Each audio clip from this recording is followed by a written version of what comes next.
Dance वाली reel देख ली आपने, ठीक है, कोई उलझुल हरकत करते हुए रील देख ली आपने, 1 घंटे से स्क्रॉल किए जा रहे हो, पढ़ाई नहीं कर रहे हो, ठीक है, कुछ ना कुछ प्रोडक्टिव काम कर सकते थे, चलिए कोई बात नहीं, लेकिन स्टिल आपके लिए एक प्रोडक्टिव रील लेकर आया हूं मैं, लास्ट तक जरूर देखना। अगर आप स्टूडेंट हो तो भी देखें और स्टूडेंट ना हो तो भी देखना भी।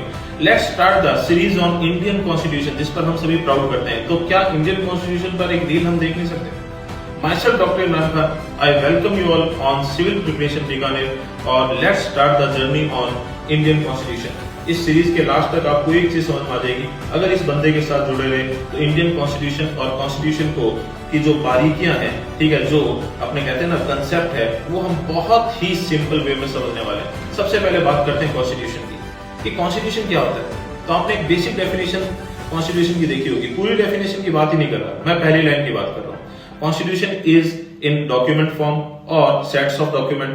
तो हाँ भाई, एक डॉक्यूमेंट हो सकता है या सेट्स ऑफ डॉक्यूमेंट हो सकते हैं, ठीक है। तो इसका मतलब क्या है, ध्यान से सुनना।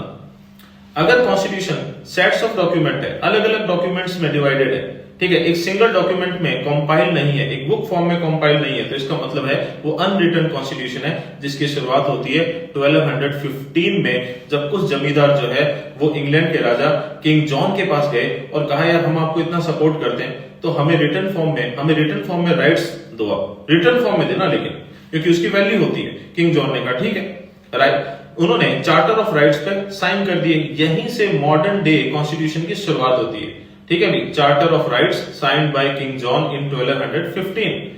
और उसके बाद इंग्लैंड में क्या होता चला गया कि डॉक्यूमेंट्स पे डॉक्यूमेंट्स बनते चले गए, लेकिन उन्होंने कभी भी इन डॉक्यूमेंट्स को एक सिंगल डॉक्यूमेंट में कंपाइल नहीं किया, और वो सेट्स ऑफ डॉक्यूमेंट जो है वहां पर कॉन्स्टिट्यूशन का काम करते हैं।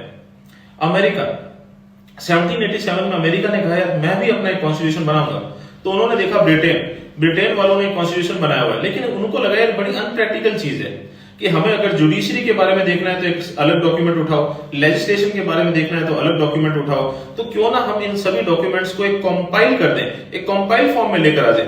तो उसके बाद 1787 में अमेरिका ने वर्ल्ड का फर्स्ट रिटन कॉन्स्टिट्यूशन बनाया। इसका मतलब उस कॉन्स्टिट्यूशन को एक सिंगल डॉक्यूमेंट में कंपाइल कर दिया। अब आती है अपनी इंडियन कॉन्स्टिट्यूशन, जिस पर हम सभी प्राउड करते हैं।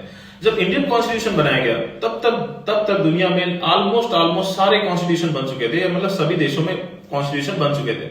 तो भाई बहुत सारी चीजें हमने दूसरे कॉन्स्टिट्यूशन जो है उनसे बोरो भी किए, लेकिन उनको मॉडिफाइड करके इंडियन कॉन्स्टिट्यूशन में रखा है। अच्छा, एक चीज और, हमने अमेरिका की तरह रिटन कॉन्स्टिट्यूशन लिया, लेकिन अमेरिका में सेंटर और स्टेट का कॉन्स्टिट्यूशन अलग अलग होता है। हमने ऐसा नहीं किया भाई, हमने एक सिंगल कॉन्स्टिट्यूशन में सेंटर और स्टेट दोनों को रखा, इसलिए हमारा कॉन्स्टिट्यूशन वर्ल्ड का लार्जेस्ट लेंथीएस्ट रिटन कॉन्स्टिट्यूशन है।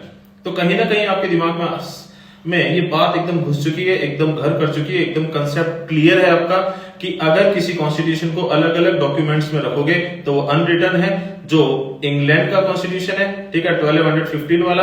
और अगर हम कॉन्स्टिट्यूशन को एक सिंगल डॉक्यूमेंट में कंपाइल करेंगे तो वो रिटन कॉन्स्टिट्यूशन है। First written constitution of the world किसका है? अमेरिकन कॉन्स्टिट्यूशन 1787, और उसको इंप्लीमेंट किया गया था 1789 में। लेंथीएस्ट रिटन कॉन्स्टिट्यूशन किसका है? अपना है इंडियन कॉन्स्टिट्यूशन, जिसको हमने अडॉप्ट किया था 26 नवंबर 1949 को, और फुल्ली इंप्लीमेंट किया था, कब किया था?